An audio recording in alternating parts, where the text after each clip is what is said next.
خدا باپ کے زندہ اور جلال کلام میں سے زندگی برا کلام پالوس رسول کا پہلا خط تسالونیکیوں کے نام، اس کا پہلا باب 1 سے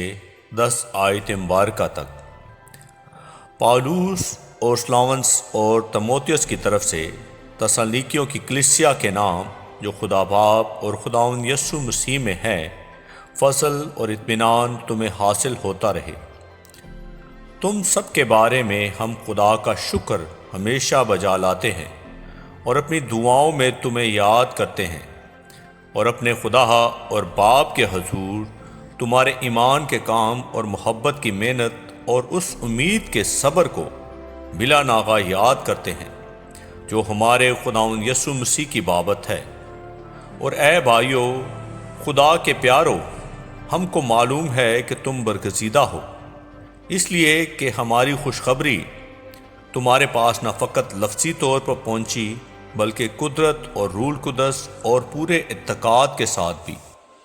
چنانچہ تم جانتے ہو کہ ہم نے تمہاری خاطر تم میں کیسے بن گئے تھے، اور تم کلام کو بڑی مصیبت میں روح القدس کی خوشی کے ساتھ قبول کر کے ہماری اور خداوند کی مانند بنے،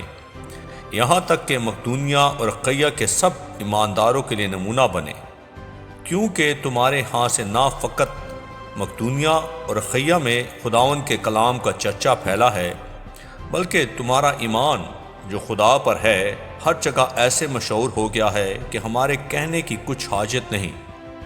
اس لیے کہ وہ آپ ہمارا ذکر کرتے ہیں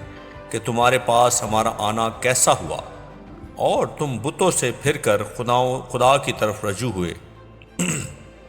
تاکہ زندہ اور حقیقی خدا کی بندگی کرو اور اس کے بیٹے کے آسمان پر سے آنے کے منتظر رہو، جسے اس نے مردوں میں سے جلایا، یعنی یسوع کے جو ہم کو آنے والے غضب سے بچاتا ہے۔ آمین۔ پاک کلام کے پڑھے اور سنے جانے پر خداوند کی برکت ہو، خداوند کا شکر ہو۔ اس زندہ اور جلالی کلام کو زیادہ سے زیادہ شیئر کریں تاکہ لوگ سن کر برکت پائیں۔ آمین۔